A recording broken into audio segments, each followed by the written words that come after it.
കൊള്ളട്ടെ. ഈ പ്രാർത്ഥനാലയത്തിലെ കടന്നു വരാനുള്ള കൃപ തന്നു.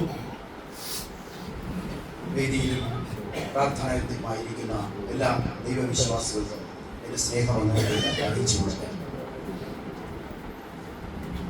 അവൻ്റെ ഇഷ്ടപ്രകാരം 1 യോഹന്നാൻ 5:14 അവൻ്റെ ഇഷ്ടപ്രകാരം നാം എന്തെങ്കിലും അപേക്ഷിച്ചാൽ അവൻ നമ്മുടെ അപേക്ഷ കേൾക്കും. അവൻ്റെ ഇഷ്ടപ്രകാരം നാം എന്തെങ്കിലും അപേക്ഷിച്ചാൽ അവൻ നമ്മുടെ അപേക്ഷ കേൾക്കും. 2026 ആദ്യ ചൊവ്വാഴ്ചയാണല്ലോ ഇന്ന്. വാസ്തവത്തിൽ 2025 എല്ലാ ചൊവ്വാഴ്ചകളിലും എനിക്ക് പങ്കെടുക്കുവാനുള്ള ഭാഗ്യം ലഭിച്ചു. അതൊരു ദൈവകൃപയായിട്ടാണ് ഞാൻ കാണുന്നത്. പ്രത്യേകിച്ച് 2025 കുടുംബത്തെ അനുഗ്രഹിച്ച് കുടുംബമായി ദൈവസന്നിധിയിൽ നിൽക്കുവാൻ പല അവസരങ്ങളും ലഭ്യമായി. ദൈവത്തിന് 1000 നന്ദി. പ്രത്യേകിച്ച് മകളുടെ കാര്യത്തെ പറയുകയാണെങ്കിൽ വിദ്യാഭ്യാസപരമായി മകൾക്ക് ഡോക്ടറേറ്റ് എടുക്കുവാനുള്ള കൃപ തന്നു. പരീക്ഷകളിൽ ഒരു ബുദ്ധിമുട്ടും കൂടാതെ അതിനുള്ള അവസരം ദൈവം തന്നു. 2025 ഇനി ട്രെയിനിങ് മാത്രമേ നടത്തേണ്ടതായിട്ടുള്ളൂ. അത് കണ്ടിന്യൂ ചെയ്യുന്നുണ്ട്. വിശദമായി അവൾ ആ സാക്ഷിയൊക്കെ നേരത്തെ കഴിഞ്ഞ 2-ാം തീയതി പറഞ്ഞു കഴിഞ്ഞിട്ടുണ്ട്. 2026 അനുഗ്രഹകരമായി തീരുവാൻ നിങ്ങളുടെ ഓരോരുത്തരുടെയും പ്രാർത്ഥന ഞാൻ ക്ഷണിക്കുന്നു. എന്നെയും എൻ്റെ കുടുംബത്തെയും ഓർത്ത് പ്രാർത്ഥിക്കുക. ദൈവനാമ മഹത്വത്തിനായി എപ്പോഴും തീരുവാൻ, ദൈവം വലിയവനെന്ന് പറയുവാൻ ഇട നൽകുവാൻ നിങ്ങളുടെ പ്രാർത്ഥനാ സഹായം ആവശ്യമാണ്. പ്രത്യേകിച്ച് സാറ് നമ്മോടൊപ്പം കൂടെയുണ്ട്. കഴിഞ്ഞ എൻ്റെ ഒരു പ്രാർത്ഥനയുടെ ഒരു അനുഗ്രഹം എന്ന് പറയുന്നത് 1-ാം തീയതി മുതൽ 6-ാം തീയതി വരെ ഇന്ന് രാത്രിയോടുകൂടി കൺവെൻഷൻ യോഗം സമാപിക്കുകയാണ്. ഓരോ ദിവസവും ഓരോ കുടുംബങ്ങളെയാണ് ഏൽപ്പിച്ചിരുന്നത്. വളരെ ശക്തിയോടുകൂടിയുള്ള ഒരു ആരാധനയായിരുന്നു ദൈവം നടത്തി. ഓരോരുത്തരിലൂടെയും പ്രവർത്തിക്കുവാൻ ഇട നൽകി. ഒരു ബുദ്ധിമുട്ടും ആ വിഷയത്തിൽ ഉണ്ടായില്ല. കാരണം അത് നമ്മുടെ പ്രാർത്ഥനാ വിഷയമായിരുന്നു. അതിൻ്റെ വിജയം കണ്ടു എന്ന് തന്നെ പറയാം. 2-ാം തീയതി ആയിരുന്നു ഞങ്ങളുടെ കുടുംബമായി ദൈവസന്നിധിയിൽ നിൽക്കേണ്ടുന്ന ദിവസം. അതിൽ 1-2 ആശങ്കകൾ ഉണ്ടായിരുന്നു. കാരണം നിൽക്കുവാൻ പറ്റുമോ എന്നുള്ളത്, പ്രത്യേകിച്ച് എനിക്ക് സംസാരിക്കുവാനുള്ള ഒരു ശബ്ദത്തിൻ്റെ ഒരു പ്രയാസമുണ്ടായി. 1-ാം തീയതി തന്നെ എനിക്ക് വോയിസ് മുകളിലോട്ട് വരുന്നില്ല. ആ ഒരു ബുദ്ധിമുട്ട് അനുഭവിച്ചു. ഞാൻ ലാലുമായിട്ട് ഷെയർ ചെയ്തു.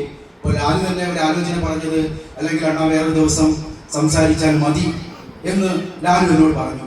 പക്ഷെ അപ്പോഴേക്ക് വാശി പിടിച്ചു. അങ്ങനെ ദൈവസന്നിധിയിൽ നിൽക്കേണ്ടുന്ന ഒരു അവസരം കിട്ടിയാൽ അത് നിൽക്കണം എന്നുള്ള, ഞാൻ ലാലുവിനെ കുറ്റമായിട്ട് പറഞ്ഞതല്ല, പുള്ളി നല്ല മനസ്സോടു കൂടിയാണ് പറഞ്ഞത്. അപ്പോൾ ഞാൻ എന്ത് ചെയ്തു? ദൈവസന്നിധിയിൽ പ്രാർത്ഥിക്കുവാൻ, ഒന്നുകൂടി ദൈവസന്നിധിയിൽ പ്രാർത്ഥിക്കുവാനുള്ള ഒരു കൃപ ലഭിച്ചു എന്ന് തന്നെ പറയാം. പ്രാർത്ഥിക്കുവാനുള്ള ഒരു അവസരം ലഭ്യമായി. വാശിയോടുകൂടി പ്രാർത്ഥിച്ചു. തലേ ദിവസം സാറിനോട് ഞാൻ പറഞ്ഞ് പ്രാർത്ഥിച്ചിട്ടാണ് ഞാൻ പോയത്. ഒരു ബുദ്ധിമുട്ടും കൂടാതെ ദൈവസന്നിധിയിൽ ദൈവകൃപയിൽ ആശ്രയിച്ച് നിൽക്കുവാൻ തന്നു. അതൊരു നന്ദിയോടുകൂടി ഞാൻ ഓർക്കുകയാണ്. പ്രത്യേകിച്ച് ഞാൻ ഇന്ന് സാക്ഷി പറയാം എന്നും എൻ്റെ മനസ്സിൽ കണ്ടതുകൊണ്ടാണ് ഞാൻ ആ വിഷയത്തെ സൂചിപ്പിക്കുവാനുള്ള കാരണം. മറിച്ച് 2025 ഈ പ്രാർത്ഥനയെ നടത്തുവാനുള്ള ശക്തിയും ബലവും സാറിന് നൽകി. അന്നും ഞാനിത് ആവശ്യപ്പെട്ടു. 2026 ആദ്യ ദിനത്തിൽ ഞാൻ ആവശ്യപ്പെടുകയാണ്. ആത്മീക ബലത്തിൽ നമ്മെ ഓരോരുത്തരെയും നയിക്കുവാൻ, നമുക്ക് വേണ്ടി പ്രാർത്ഥിക്കുവാൻ, നമുക്ക് വേണ്ടി ഇടിവിൽ നിൽക്കുവാൻ, കർത്തൃദാസനെ ഒരുക്കുവാൻ വേണ്ടി നിങ്ങൾ പ്രാർത്ഥിക്കുക. അത് നമ്മുടെ ബലമാണ്, നമ്മുടെ ശക്തിയാണ്. ദൈവം നമ്മെ ഓരോരുത്തരെയും അനുഗ്രഹിക്കുമാറാകട്ടെ.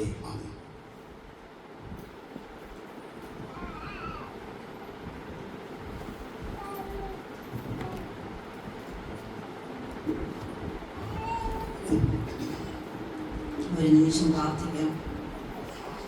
കരുണാസമ്പന്നായ വാഴ്ത്തപ്പെട്ട നരനാഥ പരിശുദ്ധനെ, ഈ വർഷത്തിൻ്റെ 2026 കർത്താവ് ആദ്യ ചൊവ്വാഴ്ച ദൈവമേ, ഞങ്ങൾ അങ്ങയുടെ പാദപീഠത്തിലേക്ക് വന്നിരിക്കുന്നു. പരിശുദ്ധനെ, ഞങ്ങൾ ഒരു യോഗ്യതയും ഇല്ലാത്തവരപ്പാ. കർത്താവേ, ഞങ്ങൾ അയോഗ്യതയുള്ളവരാക്കി അങ്ങ് നിർത്തിയിരിക്കുന്ന കൃപകൾക്കായി നന്ദിയോടെ സ്തുതിക്കുന്നു. സ്തോത്രം ചെയ്യുന്ന കർത്താവേ, ഒരു വർഷം കൂടെ നിൽക്കട്ടെ, ഫലം കായ്ച്ചെങ്കിലോ എന്നുള്ള മധ്യസ്ഥതയിൽ കർത്താവേ അപ്പാ ഈ ആലയത്തിലേക്ക് ഞങ്ങളെ കൊണ്ടുവന്നിരിക്കുന്ന കൃപകൾക്കായി നന്ദിയോടെ സ്തുതിക്കുന്നു.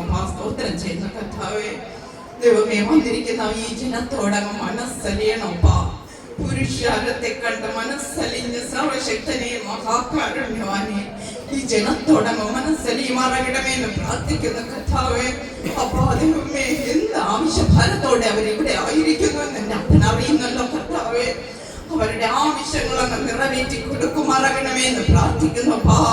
വന്നതുപോലെ അല്ല കർത്താവേ, ദൈവമേ, അവർ അനുഗ്രഹം പ്രാപിച്ച് മടങ്ങി പോകണപ്പാ. അടുത്ത വർഷം 2026 കർത്താവേ അവർക്ക് അനുഗ്രഹമാക്കിയപ്പാ. അടുത്ത കൺവെൻഷനിൽ എന്റെ ദൈവം എനിക്കത് തന്നു എന്ന് പറയുവാൻ സർവശക്തനെ അങ്ങ് സഹായിക്കുമറക്കണമെന്ന് പ്രാർത്ഥിക്കുന്നു കർത്താവേ. എല്ലാ വ്യക്തി ജീവിതങ്ങളെയും തൊടുമറക്കണമെന്ന് പ്രാർത്ഥിക്കുന്നു സർവശക്ത. പ്രത്യേകിച്ച് എന്റെ സ്ഥാനത്ത് പ്രാർത്ഥിക്കുന്നു കർത്താവേ. അപ്പോൾ എന്റെ മകനെ ശാക്തീകരിച്ച് ബലപ്പെടുത്തി നിർത്തിയേ തീരുപ്പാ. പരിശുദ്ധനെ അങ്ങയുടെ കൃപമോ പരിശുദ്ധാത്മാവിന്റെ ശക്തിയാണപ്പാ അങ്ങ് നിറയ്ക്കുമറക്കണമെന്ന് പ്രാർത്ഥിക്കുന്നു കർത്താവേ. വാർദ്ധക്യത്തിലെ ഒരു പ്രതികൂലവും തൊടാതെ വേണം പരിശുദ്ധനെ അങ്ങ് ശാക്തീകരിക്കണപ്പാ. കർത്താവേ, അങ്ങ് ബലം മറക്കണപ്പാ. കർത്താവേ, ഇതുവരെ നടത്തിയ ദൈവിക സാന്നിധ്യം ഇനിയും നടത്തുമറക്കണമെന്ന് പ്രാർത്ഥിക്കുന്നപ്പാ. ദൈവമേ, അനേകം മക്കളെ അപ്പാ, അനേകം കുടുംബങ്ങളെ ഇനിയും കർത്താവേ അപ്പന് പ്രയോജനമുള്ള പാത്രങ്ങളാക്കി നിർത്തുവാൻ എളിയ മകന്റെ ശുശ്രൂഷകളിലൂടെ എന്റെ ദൈവം അങ്ങ് സഹായിക്കുമറക്കണമെന്ന് പ്രാർത്ഥിക്കുന്നു കർത്താവേ. അങ്ങയുടെ സാന്നിധ്യം പകരണപ്പാ. കുടുംബത്തെ മുറ്റുമായി അനുഗ്രഹിക്കണപ്പാ. സാറിന്റെ ശുശ്രൂഷകൾ കർത്താവേ ദൈവത്തിന് മഹത്വമായി തീർക്കുന്ന കൃപകൾക്കായി സ്തോത്രപ്പാ. അതിലൂടെ കുടുംബ അനുഗ്രഹം പ്രാപിക്കട്ടപ്പാ.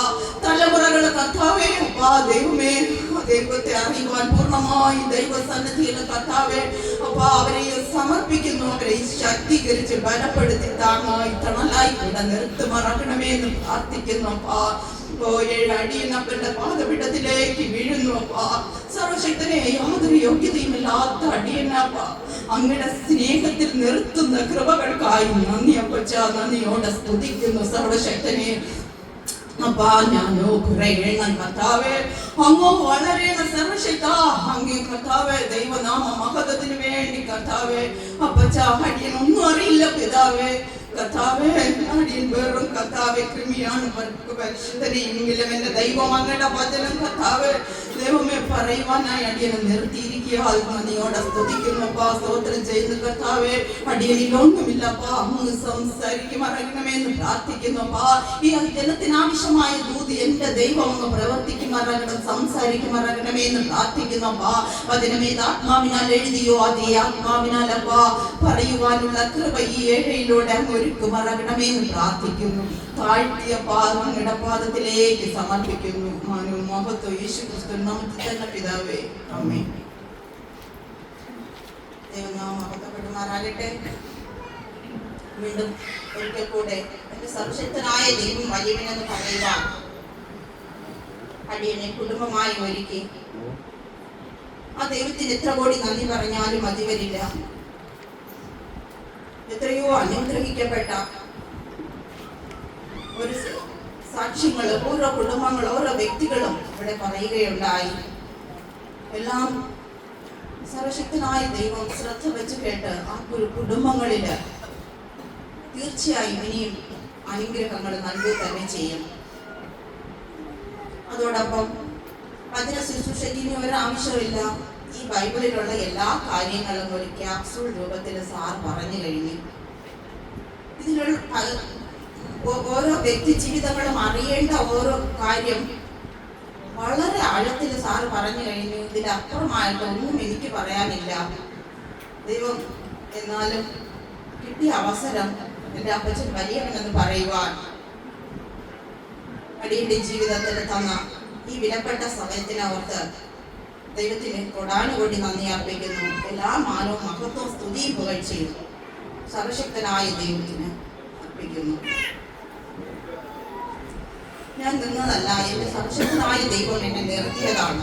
ആ ദൈവത്തിന്റെ സ്നേഹം നിങ്ങൾ പറഞ്ഞതുപോലെ ജീവിതത്തില് പ്രയാസങ്ങളും പ്രതിസന്ധികളും കഷ്ടതകളും വന്നപ്പോ സർവശക്തന്റെ പാദപീഠത്തിലിരുന്ന് നിലവിളിച്ചത് കൊണ്ട് മാത്രമാണ് അടിയനും ഇവിടെ ആയിരിക്കുന്നത്. എത്രയോ ജീവിത അനുഭവങ്ങൾ എനിക്ക് പറയുവാനായിട്ടുണ്ട്. നിങ്ങൾ പറഞ്ഞതുപോലെ തന്നെ ഒത്തിരി അനുഭവങ്ങൾ അടിയന്റെ ജീവിതത്തിലുമുണ്ട്. ഞാൻ അതിലോട്ടൊന്നും കടക്കുന്നില്ല. ചെറിയ ഒരു ചിന്ത മാത്രം നിങ്ങളുടെ മുന്നിലേക്ക് വയ്ക്കും. നമുക്കറിയാം, നമ്മുടെ ക്രിസ്തീയ ജീവിതം കഷ്ടതകളും പ്രതികൂലങ്ങളും നിറഞ്ഞതാണ്. അപ്പൊ ഈ ജീവിതത്തിലാണ് എന്റെ ദൈവത്തിന് പ്രസാദിപ്പിച്ചുകൊണ്ട് മുന്നേറുവാൻ നമുക്ക് കഴിയണം. ദൈവപ്രസാദം ഉണ്ടെങ്കിലേ ജീവിത വിജയമുള്ളൂ. അപ്പൊ ജീവിത വിജയം നേടണമെങ്കിൽ ദൈവത്തിന്റെ പ്രസാദം അത്യാവശ്യമാണ്. എങ്കിൽ ദൈവഹിത പ്രകാരം നാം യാത്ര ചെയ്യണം. മത്തായി 3:17 യേശു യോഹന്നാൻ സ്നാപകനാൽ സ്നാനമേറ്റപ്പോ സ്വർഗം തുറന്ന് ദൈവാത്മാവ് പ്രാവെന്ന രൂപത്തിൽ ഇറങ്ങി, ഇവൻ എന്റെ പ്രിയപുത്രൻ, ഇവനിൽ ഞാൻ പ്രസാദിച്ചിരിക്കുന്നു എന്ന് സ്വർഗത്തിൽ നിന്നൊരു ശബ്ദമില്ല. ഇവൻ എന്റെ പ്രിയപുത്രൻ, ഇവനിൽ ഞാൻ പ്രസാദിച്ചിരിക്കുന്നു. അപ്പോൾ ഈ ദൈവപ്രസാദം ലഭിക്കണമെങ്കിലും നമ്മളും ദൈവത്തിന്റെ മക്കളായി തീരണം. ആ പാതയിൽ നമ്മൾ നടക്കണം. 1 തെസ്സലോനിക്കർ 4:1-2 വാക്യം നമ്മൾ വായിക്കുമ്പോൾ പൗലോസ് അപ്പോസ്തലൻ പറയുന്നത്, ദൈവപ്രസാദം ലഭിക്കാൻ തക്കവണ്ണം നാം നടക്കാൻ ആവശ്യമായത് മനുഷ്യന്റെ ശുദ്ധീകരണം. അതിന്റെ 3 ദൈവത്തിന്റെ ഇഷ്ടമോ നിങ്ങളുടെ ശുദ്ധീകരണം തന്നെ. അപ്പോൾ ദൈവത്തിന്റെ പ്രസാദം നമ്മൾ വാങ്ങണമെങ്കിൽ, ദൈവത്തിന്റെ പ്രസാദം നമ്മുടെ ജീവിതത്തിൽ ഉണ്ടാകണമെങ്കിൽ നാം വിശുദ്ധിയോടെ അനുദിനം ദൈവത്തോട് കൂടെ നടക്കണം. എല്ലാ കാര്യങ്ങളും സാർ പറഞ്ഞ കാര്യങ്ങൾ തന്നെയാണ്. വീണ്ടും ഞാൻ ഒന്നുകൂടെ ജസ്റ്റ് ഒന്ന് ഓർമ്മപ്പെടുത്തുന്നു എന്ന് മാത്രം. നമുക്കറിയാം, വിശുദ്ധിയോടെ ജീവിക്കണമെങ്കിൽ നാം ആത്മസ്വഭാവമുള്ളവരായിരിക്കണം. അപ്പൊ 2 തരം മനുഷ്യരുണ്ട്. ജഡീക മനുഷ്യരും ആത്മസ്വഭാവമുള്ളവർ, അല്ലെങ്കിൽ പ്രാകൃതരും ആത്മീകരും. റോമർ 8:8-9 ജഡസ്വഭാവമുള്ളവർക്ക് ദൈവത്തെ പ്രസാദിപ്പിക്കാൻ കഴിയുന്നതല്ല. ഉള്ളിൽ പരിശുദ്ധാത്മാവുള്ളവരാണ്, അതായത് ലോകസ്ഥാപനത്തിന് മുന്നേ മുദ്രയിട്ട് അയച്ചവരാണ് ആത്മീകരെന്ന് പറയുന്നത്, അല്ലെങ്കിൽ ആത്മസ്വഭാവം ഉള്ളവർ. അവരാണ് ദൈവത്തെ പ്രസാദിപ്പിക്കാനായിട്ട് ചിന്തിക്കുന്നത്. ഈ ലോക മനുഷ്യൻ, അല്ലെങ്കിൽ ജഡപ്രകാരമുള്ള മനുഷ്യർ ജഡത്തെ സന്തോഷിപ്പിക്കാൻ ശ്രമിക്കുമ്പോൾ ആത്മീക മനുഷ്യർ എങ്ങനെ ദൈവത്തെ പ്രസാദിപ്പിക്കാം എന്നുള്ളത് ചിന്തിക്കുന്നു. റോമർ 8:6 ജഡത്തിന്റെ ചിന്ത മരണം, ആത്മാവിന്റെ ചിന്ത ജീവനും സമാധാനം. ഒരു ആത്മീക മനുഷ്യന് ലഭിക്കുന്നത് നിത്യജീവനും സമാധാനം. ഈ ഭൂമിയിലെ സമാധാനവും ഉയരത്തിലെ നിത്യജീവനും, അതാണ് ഒരു ആത്മീക മനുഷ്യന് ലഭിക്കുന്നത്. അതാണ് നമ്മുടെ കർത്താവിന്റെ ജനന സമയത്ത് അത്യുന്നതങ്ങളിൽ ദൈവത്തിന്റെ മഹത്വം, ഭൂമിയിൽ ദൈവപ്രസാദമുള്ള മനുഷ്യർക്ക് സമാധാനം. അപ്പൊ ദൈവപ്രസാദമുണ്ടെങ്കിൽ ആ ദൈവിക സമാധാനം നമ്മുടെ കുടുംബങ്ങളിൽ വാഴും. 35 നാം പഠിക്കുമ്പോൾ യഹോവ ഹാബേലിലും അവന്റെ വഴിപാടിലും പ്രസാദിച്ചു. സാർ പറഞ്ഞ കാര്യം തന്നെയാണ്, ഞാൻ ഒന്നുകൂടെ ഒന്ന് ഓർമ്മിപ്പിക്കുന്നു. യഹോവ ഹാബേലിലും അവന്റെ വഴിപാടിലും പ്രസാദിച്ചു, കയീനിലും അവന്റെ വഴിപാടിലും പ്രസാദിപ്പിച്ചില്ല. എന്തുകൊണ്ട് ഇത് സംഭവിച്ചു? എന്നെ വളരെ ചിന്തിപ്പിച്ച ഒരു വിഷയമാണ്. കയീനും ഹാബേലും നമ്മുടെ മാതാപിതാക്കൾ ആദാമിന്റെയും ഹവ്വയുടെയും മക്കളാണ്. രണ്ടുപേരും ഒരേ വീട്ടിലുള്ളവർ, രണ്ടുപേരുടെയും മാതാപിതാക്കൾ ഒന്ന്, രണ്ടുപേരെയും വളർത്തിയത് ഒരേ രീതിയിലായിരിക്കാം. പക്ഷെ എന്തുകൊണ്ട് ഒരാളുടെ വഴിപാടിൽ ദൈവം പ്രസാദിച്ചു, ഒരാളുടെ വഴിപാടിൽ ദൈവം പ്രസാദിച്ചില്ല? കയീൻ കൃഷിക്കാരനായിരുന്നു, നമുക്കറിയാം. ഹാബേൽ ആട്ടിടയനായിരുന്നു. അപ്പൊ കയീന് കൃഷിക്കാരനാകുമ്പോ അവന് കൃഷിയുടെ അനുഭവമേ ദൈവത്തിന് സമർപ്പിക്കാൻ പറ്റുള്ളൂ. ഹാബേൽ ആട്ടിടയനായിരുന്നു. അപ്പോ അതിൽ നിന്നുമാണ് അവൻ ദൈവത്തിന് സമർപ്പിച്ചത്. രണ്ടുപേരും ഒരേ അപ്പന്റെ മക്കൾ, ഒരേ അമ്മയുടെ മക്കൾ. അപ്പൊ പെട്ടെന്ന് എനിക്കൊരു ചിന്ത വന്നു, എന്തുകൊണ്ടത്? അവിടെ ഞാൻ സാറിനെ വിളിക്കുകയുണ്ടായി. സാറ് പലപ്പോഴും പറഞ്ഞിട്ടുള്ള കാര്യമാണിത്, എങ്കിലും പെട്ടെന്ന് അതെനിക്ക് ഗ്രഹിക്കുവാൻ ഞാനത് മറന്നുപോയി. വീണ്ടും സാർ എന്നെ അത് ഓർമ്മപ്പെടുത്തി. എന്താണ് അതിനുള്ള കാരണം? ഉൽപ്പത്തി 2:16-17 യഹോവയായ ദൈവം മനുഷ്യനോട് കൽപ്പിച്ചത് എന്തെന്നാൽ, തോട്ടത്തിലെ സകല വൃക്ഷങ്ങളുടെയും ഫലം നിനക്ക് ഇഷ്ടം പോലെ തിന്നാം, എന്നാൽ നന്മ തിന്മകളെ കുറിച്ചുള്ള അറിവിന്റെ വൃക്ഷഫലം തിന്നരുത്, തിന്നുന്ന നീ നാളിൽ നീ മരിക്കും. അപ്പൊ ദൈവം മനുഷ്യനോട് കൽപ്പിച്ച ഒരു കാര്യമാണ്, ഈ തോട്ടത്തിലുള്ള എല്ലാ വൃക്ഷഫലവും നിനക്ക് ഇഷ്ടം പോലെ കഴിക്കാം, പക്ഷേ നന്മ തിന്മകളുടെ ഫലം മാത്രം നീ കഴിക്കരുത്. തുടർന്ന് നമ്മൾ ആ വേദഭാഗം, ആ ഉൽപ്പത്തി 2-3 അധ്യായം ചിലപ്പം വീട്ടിൽ പോയി വായിക്കാൻ ഞാൻ അതിലോട്ട് കടക്കുന്നില്ല. അതിലെ 3:5 പാമ്പ് എന്ത് ചെയ്യുന്നു? അവരെ പറ്റിക്കുന്നു. സ്ത്രീയോട് പറയുന്നു, അത് തിന്നുന്ന നാളിൽ നിങ്ങളുടെ കണ്ണ് തുറക്കുകയും നിങ്ങൾ നന്മ തിന്മകളെ അറിയുന്നവരായി ദൈവത്തെ പോലെ ആവുകയും ചെയ്യും എന്ന് ദൈവം അറിയുന്നു എന്ന് പറഞ്ഞു. അപ്പോൾ പാമ്പ് അവരോട് പറഞ്ഞ് അവരെ പറ്റിച്ച് എന്താണ്, ഇത് മാത്രം നിന്നോട് തിന്നരുതെന്ന് യഥാർത്ഥമായിട്ട് ദൈവം പറഞ്ഞിട്ടുണ്ടോ? അപ്പൊ അവർ പറഞ്ഞിട്ടുണ്ടെന്ന് പറയുമ്പോൾ പറയാണ്, എന്തുകൊണ്ടാണ് അവർ പറഞ്ഞത്? എന്തുകൊണ്ടാണ് ദൈവം നിന്നോട് അങ്ങനെ പറഞ്ഞത്? കാരണം ഈ ഫലം കഴിച്ചാൽ, നന്മ തിന്മ വൃക്ഷത്തിന്റെ ഫലം, നന്മയുടെയും തിന്മയുടേതുമായ വൃക്ഷഫലം, അത് നീ കഴിച്ചു കഴിഞ്ഞാൽ നീ എന്ത് ചെയ്യും?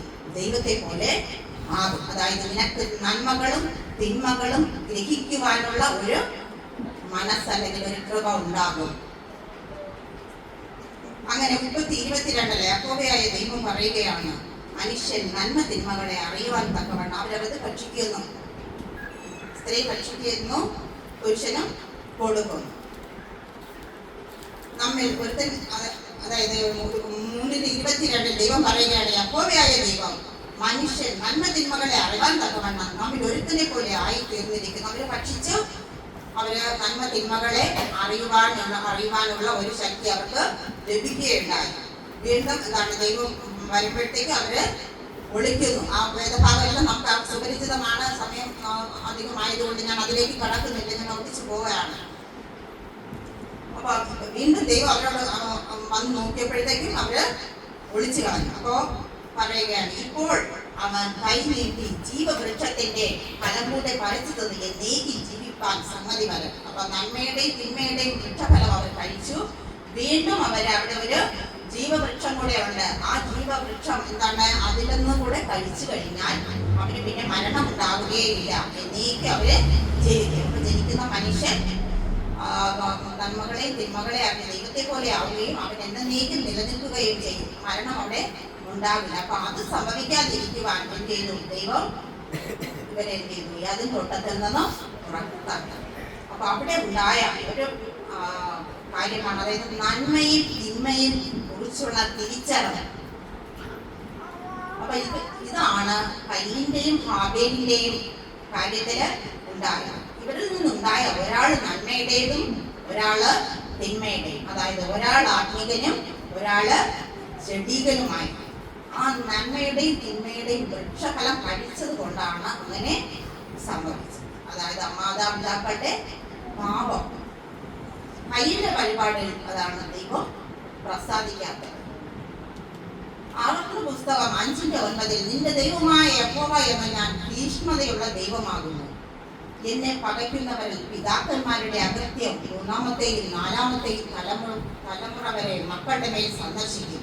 എന്നാൽ എന്നെ സ്നേഹിച്ച് കൽപ്പന പ്രമാണിക്കുന്നവർക്ക് 1000 തലമുറ വരെ ദയ കാണിക്കുന്നു. അപ്പോ ദൈവത്തെ പകയ്ക്കുന്നവരുടെ തലമുറകൾ 3-4 തലമുറ വരെ നശിച്ചു പോകും. എന്നാൽ സർവശക്തനായ ദൈവത്തെ സ്നേഹിക്കുന്നവരുടെ തലമുറ എന്താണ്, 1000 തലമുറ വരെ അനുഗ്രഹിക്കപ്പെടും. അതാണ് ഇന്നിവിടെ വന്ന പല സാക്ഷ്യങ്ങളുടെയും പൊരുളാണ്. ആ പിതാക്കന്മാരുടെ അകൃത്യം ഓർക്കാതെ, അതായത് 1000 തലമുറ വരെ, അതായത് ദൈവത്തെ സ്നേഹിക്കുന്നവരുടെ തലമുറകൾ അനുഗ്രഹിക്കപ്പെടുവാനുള്ള കാരണം അതാണ്. അപ്പൊ ഈ സമയത്ത് കയ്യിൽ കോപമുണ്ടായി. അവന്റെ മുഖം വാടി. പിന്നെ അതുപോലെ കുലപാതകവും ഉണ്ടായി. അവൻ എന്ത് ചെയ്തു? ഹാബേലിനെ കൊന്നു.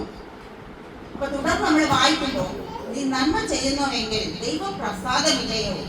നീ നന്മ ചെയ്യുന്നില്ലെങ്കിലോ പാപം വാതിൽക്കൽ കിടക്കുന്നു, അതിന്റെ ആഗ്രഹം നിങ്ങളിലേക്കാവുന്നു. തുടർന്നുള്ള വാക്യം നമ്മൾ ശ്രദ്ധിക്കുമ്പോൾ പാപം അങ്ങനെയാണ്. പാപം നമ്മുടെ വാതിൽക്കലുള്ളത്. ഈ പാപത്തിനെ അതിന്റെ ആഗ്രഹം നിങ്ങളിലേക്കാകുന്നു. അപ്പൊ ഈ പാപത്തെ നമ്മൾ എന്ത് ചെയ്യണം?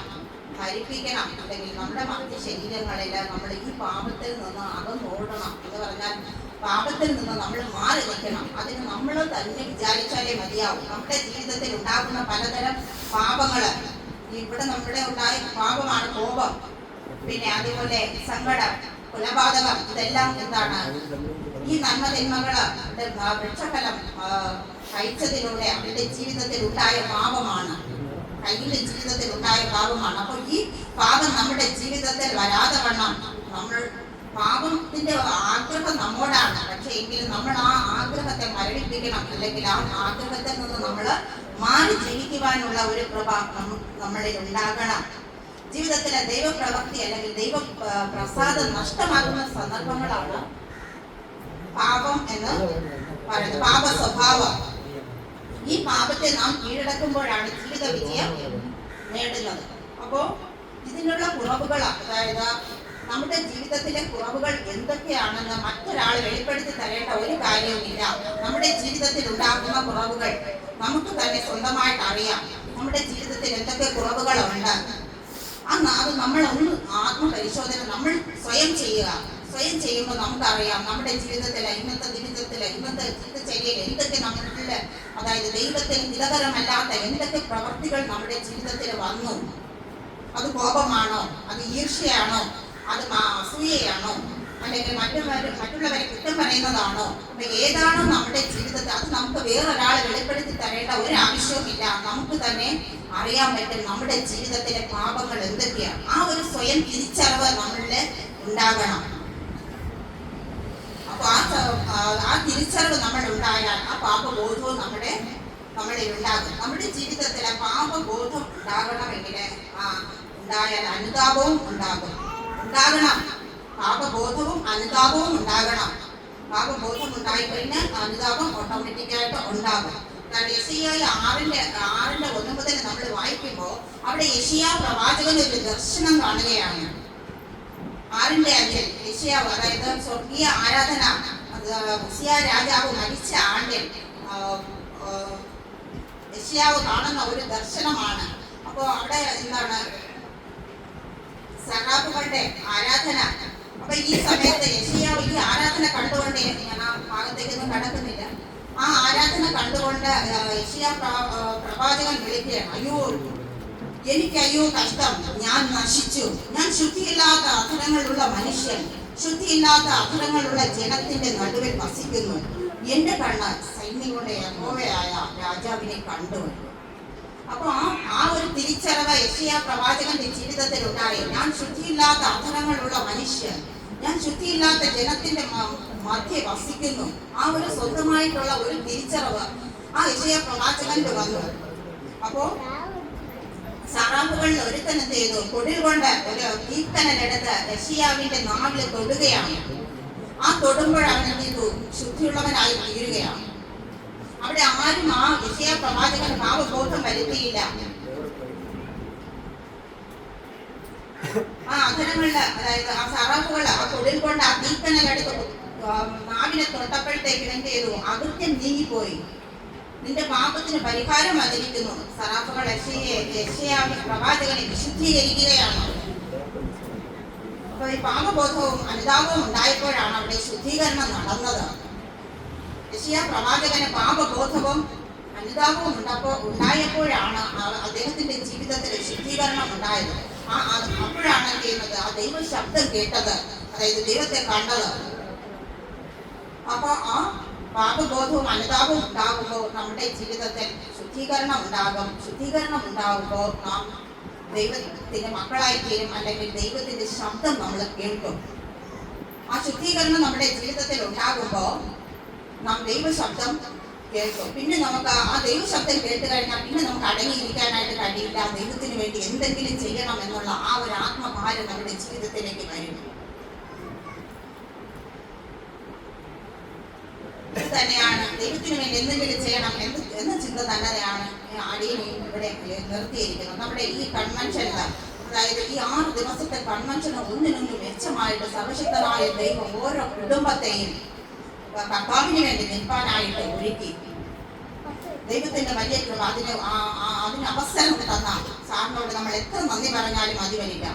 അതായത് നമ്മൾ ഓരോ കുടുംബവും എന്റെ സർവശക്തനായ ദൈവത്തിനെ പുകഴ്ത്തുവാനായിട്ട് ഒരുങ്ങി. നമുക്കില്ല എന്ന് പറയാൻ പറ്റില്ല. ഓരോരുത്തരും ദൈവസന്നിധിയില് ആ ദിവസങ്ങളില്, അതായത് പ്രാർത്ഥനയിലും ആരാധനയിലും എല്ലാവരും ഒരുങ്ങി എന്നുള്ളതാണ് സത്യം. ഈ ഒരു അവസ്ഥ ഇനിയും, അതായത് തുടർന്നുള്ള വർഷങ്ങളിലും അനേകം കുടുംബങ്ങൾ ദൈവത്തിന്റെ മഹത്വത്തെ വർണ്ണിക്കുവാൻ വരണമേ എന്ന് ഞാൻ വിനീതമായി അപേക്ഷിക്കുന്നു. അത് നമ്മുടെ ജീവിതത്തിൽ എന്തായാലും അതൊരു അനുഗ്രഹം തന്നെയാണ്. അതിനുവേണ്ടി അങ്ങനെ ഒരു ചിന്ത സർവശക്തനായ ദൈവം സാറിലൂടെ പ്രവർത്തിച്ചത് കൊണ്ട് ദൈവത്തിന് എത്ര കോടി നന്ദി പറഞ്ഞാലും മതി വരില്ല. ഇനിയും തുടർന്ന് ദൈവമഹത്വത്തിന് വേണ്ടി നിൽപ്പാൻ സർവശക്തനായ ദൈവം നമ്മെ ഏവരെയും ഒരുക്കുമാറാകട്ടെ. കുടുംബമായി സർവശക്തന്റെ മഹത്വത്തെ വർണ്ണിക്കുവാൻ ഇനിയും ദൈവം നിർത്തേണ്ടതിന് നമ്മുടെ എല്ലാവരുടെയും പ്രാർത്ഥനയില് ആ ഒരു വിഷയം ഓർക്കുക. നമുക്ക് വീണ്ടും, അതായത് അടുത്ത വർഷം ഞങ്ങൾക്കും നിൽക്കണം എന്നുള്ള ഒരു ആത്മഭാരം എല്ലാവരുടെയും ഉള്ളിൽ ഉണ്ടാകട്ടെ എന്ന് ഞാൻ ആത്മാർത്ഥമായി പ്രാർത്ഥിക്കുന്നു. ഒരു വാക്യങ്ങളോട് നിങ്ങളുടെ മുന്നിൽ വെച്ചോട്ടെ. റോമർ 8:30 മുൻ നിയമിച്ചവരെ വിളിച്ചവരെ നീതീകരിച്ചും വിളിച്ചവരെ തിരസ്കരിച്ചും. സാർ പറഞ്ഞ കാര്യം തന്നെയാണ്. ലോകസ്ഥാപനത്തിന് മുമ്പേ നമ്മളെ വിളിച്ചത് കൊണ്ടാണ് നമ്മളിവിടെ ആയിരിക്കുന്നത്. ഈ ആരാധനാലയത്തിൽ അല്ലാതെ ആർക്കും വിളിച്ചത് കൊണ്ട് മാത്രമാണ് നിങ്ങൾ എല്ലാവരും കടന്നു വന്നത്. അല്ലെങ്കിൽ ആർക്കും വരുവാനുള്ള ഒരു മനസ്സുണ്ടാവില്ല.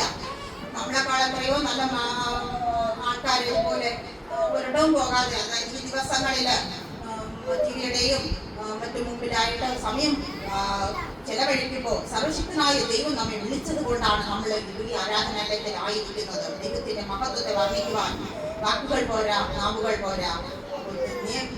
നിയമിച്ചവരെ വിളിച്ചവരെ നീതീകരിച്ചവരെ തേജസ്കരിച്ചു ഇരിക്കുന്നു. അപ്പോൾ ആ ലോകസ്ഥാപനത്തിന് മുമ്പേ നമ്മളെ കണ്ടതുകൊണ്ടാണ് നമ്മൾ ദൈവസന്നിധിയിൽ ആയിരിക്കുന്നത്. ദൈവം നീതിയോടെ നടക്കാൻ, ശുദ്ധീകരണത്തോടെ നടക്കുവാൻ നമ്മെ ഏവരെയും സഹായിക്കുമാറാകട്ടെ. ഈ 7 അടിയനെയും കുടുംബത്തെയും വീണ്ടും സർവശക്തനായ ദൈവം എടുത്തുപയോഗിക്കേണ്ടതിന് നിങ്ങളുടെ പ്രാർത്ഥനയിൽ കുടുംബമായി തന്നെ സർവശക്തന് വേണ്ടി നിൽപ്പാൻ ദൈവം ഒരുക്കേണ്ടതിന്, അപ്പന്റെ വരവ് വരെയും വിശ്വാസത്തിൽ നിലനിൽപ്പാൻ സർവശക്തൻ കരുതേണ്ടതിന് നിങ്ങളുടെ എല്ലാവരുടെയും പ്രാർത്ഥനകളിൽ അടിയനെയും ഓർക്കണമേ, അടിയനെയും കുടുംബത്തെ ഓർക്കണമേ, നിങ്ങളുടെ പ്രാർത്ഥനകളുടെ സാറിനെയും ഓർക്കണമേ എന്ന് പ്രാർത്ഥിച്ചുകൊണ്ട്, ആത്മാർത്ഥമായി പ്രാർത്ഥിച്ചുകൊണ്ട് ദൈവം നമ്മെ ഏവരെയും സമൃദ്ധമായി 2026 അനുഗ്രഹിക്കട്ടെ. ആമേൻ.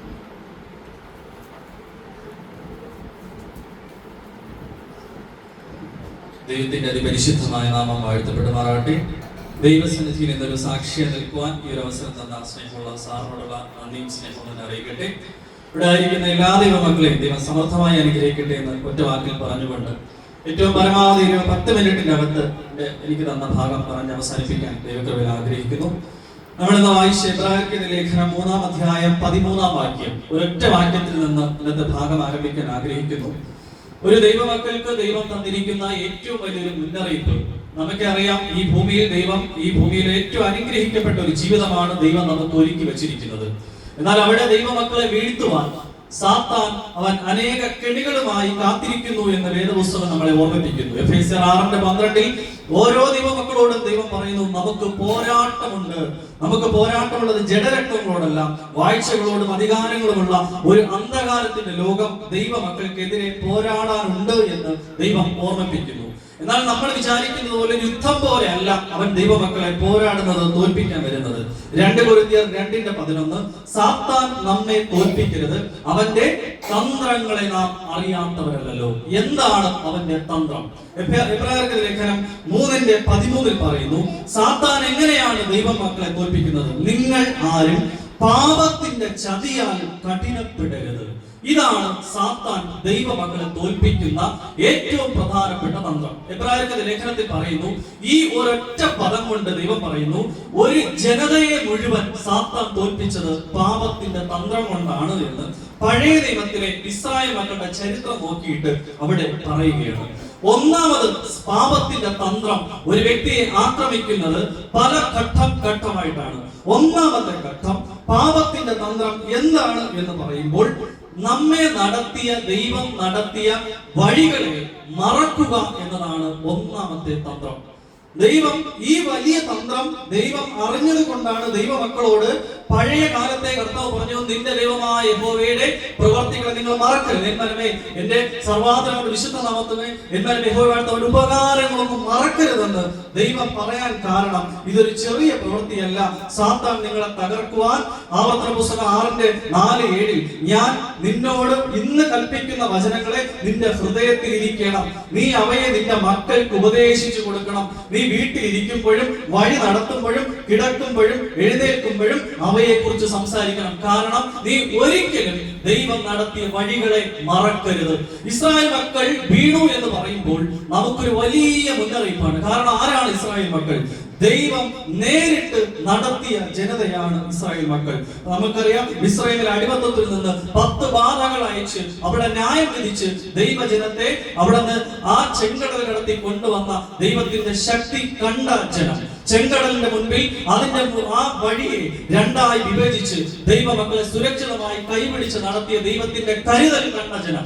തന്റെ പിന്നാലെ വന്ന ഫറവോനെയും സൈന്യത്തെയും വെള്ളത്തിൽ മുക്കി രക്ഷിച്ച ദൈവത്തെ കണ്ട ജനം.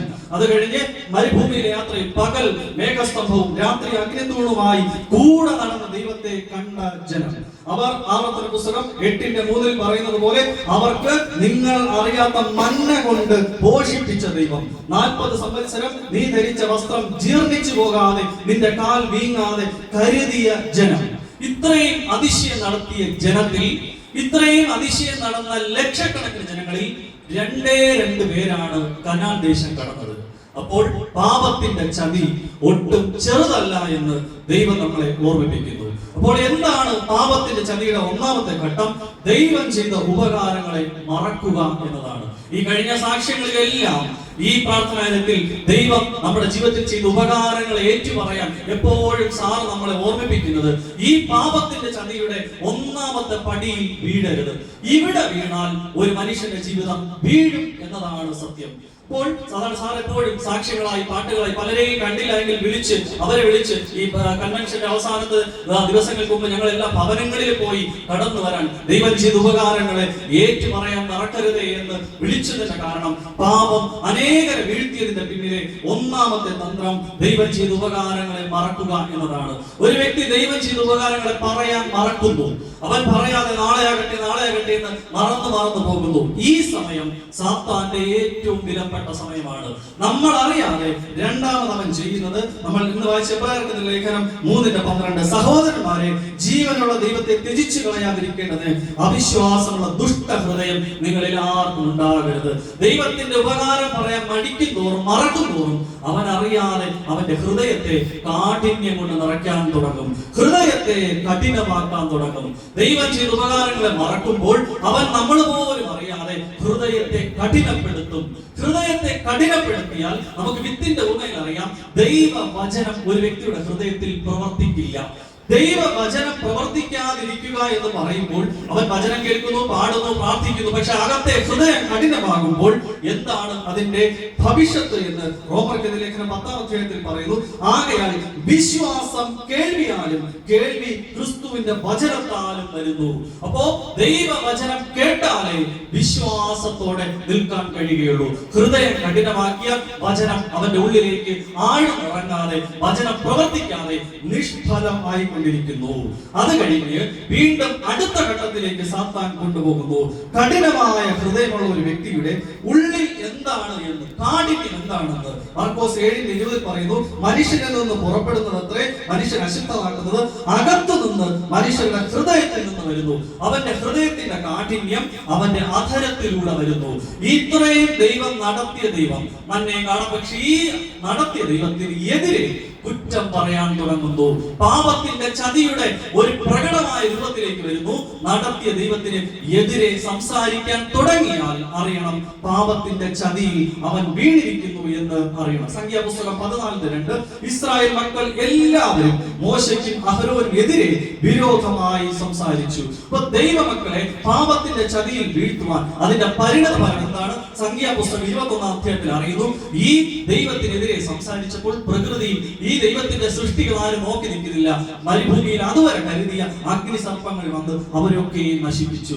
പാപത്തിന്റെ ചതിയുടെ തീവ്രത അവിടെ നമ്മൾ കാണുകയാണ്. വീണ്ടും പാപത്തിന്റെ ചതി അവന്റെ അധരത്തിലൂടെ വന്നെങ്കിൽ അടുത്ത് അവന്റെ പ്രവർത്തികളിലൂടെ അത് പ്രകടമായി. അതാണ് പുറപ്പാട് പുസ്തകം 32:4 അവർ സ്വർണ്ണം കൊത്തുള്ള ഭാഷ കണ്ടെത്തി ഒരു കാളക്കുട്ടിയെ വാർത്തുണ്ടാക്കി. അവരെ ഇസ്രായേലെ ഇത് തന്നെ നിന്നെ മിസ്രയീമിൽ നിന്ന് കൊണ്ടുവന്ന ദൈവമാകുന്നു എന്ന് പറഞ്ഞ് കാളക്കുട്ടിയെ വാർത്തുണ്ടാക്കി. അത് പ്രകടമായ രൂപത്തിലേക്ക് വന്നു. സംഖ്യാപുസ്തകം 25 പറയുന്നു, അവർ തങ്ങളുടെ ദേവന്മാരുടെ ബലികൾ വിളിക്കുകയും ജനം ഭക്ഷിച്ച് അവരുടെ ദേവന്മാരെ നമസ്കരിക്കുകയും ചെയ്തു. അപ്പോൾ ആ പാപത്തിന്റെ ചതി ദൈവത്തിന്റെ ചെയ്ത ഉപകാരങ്ങളെ മറന്ന ആ നിമിഷം സാത്താൻ അവനെ ചതിയിലേക്ക് നയിച്ച് അവനെ ഓരോ ഘട്ടമായി കൊണ്ടുപോയി. അവസാനം രക്ഷപ്പെടാൻ ദൈവം ഒരു അവസരം കൊടുത്തു. ഒരു ഉറ്റുനോക്കാൻ 12 പേരെ തെരഞ്ഞെടുത്തു. നിങ്ങൾക്ക് തീരുമാനിക്കാം ഇതിൽ ഏത് മരണമാണോ ജീവനാണോ തിരഞ്ഞെടുക്കേണ്ട. കാനാൻ ദേശം ഉറ്റുനോക്കാൻ 12 പേരെ അയച്ചു. എന്നാൽ ആ രക്ഷപ്പെടാൻ കൊടുത്ത അവസരത്തിൽ പാപത്തിന്റെ ചതി അവരെ വഞ്ചിച്ചു. സംഖ്യാപുസ്തകം 13-ാം അധ്യായത്തിൽ കാലേബും യോശുവയും അത് മോശെ മുമ്പാകെ ജനത്തെ അമർത്തി നാം അത് കൈവശമാക്കും, ജയിക്കാൻ കഴിയുമെന്ന് അവർ പറഞ്ഞപ്പോൾ കൂടെയുള്ള ബാക്കിയുള്ള എല്ലാവരും അവർ ഉറ്റുനോക്കിയ ദേശത്തെ കുറിച്ച് ഇസ്രായേൽ മക്കളോട് ദുർവർത്തമാനം പറഞ്ഞു. അപ്പൊ ദൈവം കൊടുത്ത രക്ഷപ്പെടാൻ കൊടുത്ത അവസരത്തിൽ പാപത്തിന്റെ ചതി സകലരെയും ചതിച്ചു. അത് തിരിച്ചറിഞ്ഞ കാലേബും യോശുവയും മാത്രം 2 പേര് അപ്പുറം കടഞ്ഞു. അപ്പൊ പാപത്തിന്റെ ചതി എന്ന് പറയുമ്പോൾ ഒരു നിസ്സാരമല്ല, അനേകരെ വഞ്ചിക്കുന്ന ഒരു ചതിയാണെന്ന് വേദപുസ്തകം നമ്മളെ പഠിപ്പിക്കുന്നു. ഇത് ഇസ്രായേൽ മക്കളുടെ ചരിത്രം നോക്കി പറയുന്നുവെങ്കിൽ ഇന്ന് ദൈവം നമ്മോട് പറയുന്നു. ഇസ്രായേൽ മക്കൾക്ക് ദൈവം ചെയ്ത ഉപകാരങ്ങളെ കുറിച്ച് പറയുമ്പോൾ എന്റെ കർത്താവ് എനിക്ക് വേണ്ടി ചെയ്ത ഉപകാരങ്ങളെ നാം മറക്കരുത്. കാൽവരി ക്രൂശിലേക്ക് നോക്കണം. എന്റെ യേശു പാപം എന്ന ആ അവസ്ഥയുടെ ഭീകരത, പാപം ചെയ്ത ദേഹി മരിക്കും, ആ മരണത്തിന്റെ കാഠിന്യം, അതിന്റെ ഭീകരത എന്ത് എന്ന് യെശയ്യാ പുസ്തകം 53-ാം അധ്യായത്തിലൂടെ കർത്താവ് നമ്മളെ കാണിച്ചു തരികയാണ്. പാപം ചെയ്ത ഒരു വ്യക്തിക്ക് നരകത്തിൽ അവനെ സാത്താൻ എന്തൊക്കെ ചെയ്യുമോ അതെല്ലാം എന്റെ കർത്താവിനെ, ആ പാപത്തിന്റെ ഭീകരത, അവന് രൂപഗുണമില്ല, കോമളത്വമില്ല, കണ്ടാൽ ആഗ്രഹിക്കാത്ത സൗന്ദര്യമില്ലാതെ എന്റെ കർത്താവിനെ നിന്ദിക്കപ്പെട്ടു. കർത്താവിന്റെ ശരീരം മുഴുവനും ഉഴവ് ചാല് പോലെ അടിച്ചു കയറി. കർത്താവിന്റെ തലയിൽ അതിൽ മുൾമുടി അടിച്ച് രക്തത്താൽ വാർന്നൊരുക്കുമ്പോൾ കർത്താവ് പറയുന്ന ഒരു മകനുണ്ട്, മകനെ ഇതെല്ലാം നിനക്ക് വേണ്ടിയാണ് എന്ന്. ഇത്രത്തോളം എനിക്ക് ഏറ്റവും വലിയ ഉപകാരം ചെയ്തിട്ടും ഈ യേശുവിനെ മറന്നാൽ, ഈ കർത്താവിനെ മറന്നാൽ ഇതിനേക്കാളും വലിയൊരു ശാപമില്ല. കർത്താവിനെ സ്നേഹിക്കാത്ത ഏവരും ശപിക്കപ്പെട്ടവനെന്ന് വേദപുസ്തകം നമ്മളെ പഠിപ്പിക്കുന്നു. അപ്പോൾ എന്റെ കർത്താവ് ചെയ്ത ഏറ്റവും വലിയ ഉപകാരം അത് കാൽവരി ക്രൂശിലാണ്. അതുകൊണ്ടാണ് പൗലോസ് അപ്പോസ്തലൻ പറയുന്നു, എനിക്ക് കർത്താവിന്റെ ക്രൂശിലല്ലാതെ പ്രശംസിക്കാൻ ഇടയില്ല. ഒരു നിമിഷം പോലും എനിക്ക് വേണ്ടി എന്റെ യേശുനാഥൻ ചെയ്ത ഈ ഉപകാരത്തെ മറന്നാൽ അവിടെ തീർന്നു നമ്മുടെ ജീവിതം. ആ മറക്കുന്ന സമയം കൊണ്ട് നാം ദൈവത്തിനെതിരെ, അതാണ് നമ്മൾ ഈ കാലഘട്ടത്തിലൊക്കെ ഈ ദൈവമക്കളും നമ്മുടെ യുവജനങ്ങളൊക്കെ നിരീശ്വരവാദത്തിലേക്ക് പോകുന്നത്. നമുക്ക് വേണ്ടി കർത്താവ് ചെയ്ത ഉപകാരങ്ങളെ ഓരോ നിമിഷവും നടത്തുന്ന വഴികളെ വിധങ്ങളെ മറക്കുമ്പോൾ ആ നിമിഷം പാപത്തിന്റെ ചതി അവനെ പിടിക്കുന്നു. അവൻ ദൈവമില്ലെന്ന് പറയുന്നു. അവസാനം 5-ാമത്തെ സ്റ്റേജ് എത്തുമ്പോൾ രക്ഷപ്പെടാൻ ദൈവം ഒരു അവസരം കൊടുക്കുമ്പോൾ അവൻ അവിടെ തട്ടി വീഴുന്നു. ഇതാണ് പാപത്തിന്റെ ചതി എന്ന് മനസ്സിലാക്കണം. അതിനാൽ നമ്മുടെ ജീവിതത്തിൽ പാപത്തിന്റെ ചതിയിലേക്ക് കടക്കാതെ, ഈ ലോകം, ജഡം, പിശാച് നമ്മളെ എവിടെയെങ്കിലും നമ്മളെ ചതിച്ചോ എന്ന് മനസ്സിലാക്കണം. എന്റെ യേശുവിന്റെ സ്നേഹത്തിൽ നിന്ന് പൗത്രോസ് പറയുന്നത് പോലെ ഈ ക്രിസ്തുവിന്റെ സ്നേഹത്തിൽ നിന്ന് എന്നെ വേർതിരിക്കാൻ ആരും കഴിയരുത് എന്ന് ആ പാപത്തിന്റെ ചതിയിൽ വീഴാതിരിക്കാൻ കർത്താവ് നമുക്ക് ആലോചന തരുന്നു. പാപത്തിന്റെ ചതി നമ്മുടെ നേരെ വരുമ്പോൾ നാം ചെയ്യേണ്ടത് പാപത്തെ സ്നേഹിപ്പാൻ ഞാൻ ഇനി പോകുകയില്ല, ഒരു ദൈവത്തിന്റെ പൈതലായി ജീവിക്കുമെന്ന് ആ ക്രൂശിന്മേൽ കാണുന്ന പ്രാണനാഥനായ യേശുവിനെ നോക്കി പാപത്തിന്റെ ചതിയിൽ വീഴാതിരിക്കാൻ ഈ വചനങ്ങളാൽ ദൈവം നമ്മെ ഓരോരുത്തരെയും സഹായിക്കട്ടെ. ഈ അനുഗ്രഹിക്കപ്പെട്ട കൺവെൻഷന്റെ ഈ സമാപന ദിവസം ഈ അനുഗ്രഹത്തോടെ ഈ ആരാധനയിലേക്ക് എല്ലാവരെയും കൊണ്ടുവന്ന ദൈവത്തിന്, സർവശക്തനായ ദൈവത്തിന് നന്ദി പറയുന്നു. ഏവരെയും ഈ കൺവെൻഷൻ മുഖാന്തരം അനുഗ്രഹിക്കട്ടെ. ആമേൻ. ഒരു പാട്ടും പാടി പ്രാർത്ഥിക്കാനുള്ള സമയമാണ്. നാമത്തോടെ പറയട്ടെ. ഞാൻ യഹോവയെ എല്ലാ കാലത്തും വാഴ്ത്തും. 2028 എൻ്റെയും മക്കളുടെയും എല്ലാ കുടുംബത്തിലെ എല്ലാവരെയും ദൈവം സുഖഭദ്രമായി കാത്ത് പരിപാലിച്ച് ദൈവത്തിന് നന്ദി സ്തുതി സ്തോത്രങ്ങൾ കേട്ട് പുതിയ വർഷം കാണാനുള്ള ഭാഗ്യം ഉണ്ടായി. ഇന്ന് നമ്മുടെ കലണ്ടറിലെ 6ാമത്തെ ദിവസമാണ്. അതുപോലെ തന്നെ ഈ കൂട്ടായ്മയിലെ 6ാമത്തെ ദിവസത്തെ കൺവെൻഷനാണ് ഇവിടെ നടത്തപ്പെടുന്നത്. 6ാം ദിവസം ദൈവം നമ്മുടെ സൃഷ്ടിയിൽ ദൈവം മനുഷ്യനെ സൃഷ്ടിച്ച ദിവസം. മനുഷ്യനെ എന്തിനാണ് സൃഷ്ടിച്ചത്? ദൈവത്തെ ആരാധിക്കുന്നതിന് വേണ്ടിയാണ്. അപ്പോൾ ഈ ഒരു വർഷം നല്ലൊരു തുടക്കമായിട്ട് ഇതാ ആരംഭിച്ചിരിക്കുകയാണ്. ഈ പുതിയ വർഷം ഒരു സമർപ്പണത്തിൻ്റെ വർഷമായിരിക്കട്ടെ, ഒരു പ്രാർത്ഥനയുടെ വർഷമായിരിക്കട്ടെ, ഒരു ആരാധനയുടെ വർഷമായിരിക്കട്ടെ. നമുക്ക് ഇങ്ങനെ പറയാൻ കഴിയുമ്പോൾ ദൈവം എന്നെ ഒരു നാളും കൈവിടുകയില്ല, എൻ്റെ ദൈവം എന്നെ ഒരു നാളും ഉപേക്ഷിക്കില്ല. ഇത് നമുക്ക് ആത്മാർത്ഥമായി നമ്മുടെ ഹൃദയത്തിൽ നമുക്ക് ഇങ്ങനെ പറയാൻ കഴിയുമ്പോൾ എന്തൊക്കെ തന്നെ പ്രതിസന്ധികൾ വന്നാലും പ്രയാസങ്ങൾ വന്നാലും ഈ പുതിയ വർഷം നമുക്ക് ആ ഒരു ഉറച്ച തീരുമാനത്തോടുകൂടി പുതിയ വർഷത്തെ സ്വീകരിക്കാം. ഒരു ചരണം ഓർക്കസ്ട്രയില്ലാതെ പാടാം. ദൈവം എന്നെ ഒരു നാളും കൈവിടുകയില്ല, എൻ്റെ ദൈവം എന്നെ ഒരു നാളും ഉപേക്ഷിക്കില്ല. ദൈവം എന്നെ ഒരു നാളും കൈവിടുകയില്ല, എൻ്റെ ദൈവം എന്നെ ഒരു നാളും ഉപേക്ഷിക്കില്ല. അഴലേറും ജീവിത യാത്രയിലെന്നെ, അഴലേറും ജീവിത യാത്രയിലെന്നെ ഒട്ടും കൂട്ടമില്ലാതെ നടത്തും പൊന്നുനാഥനേ. ദൈവം എന്നെ ഒരു നാളും കൈവിടുകയില്ല, എൻ്റെ ദൈവം എന്നെ ഒരു നാളും ഉപേക്ഷിക്കില്ല. ദൈവം എന്നെ ഒരു നാളും കൈവിടുകയില്ല, എൻ്റെ ദൈവം എന്നെ ഒരു നാളും ഉപേക്ഷിക്കില്ല. ദൈവമേ, ഈ പുതിയ വർഷം അനുഗ്രഹമായി നടക്കട്ടെ.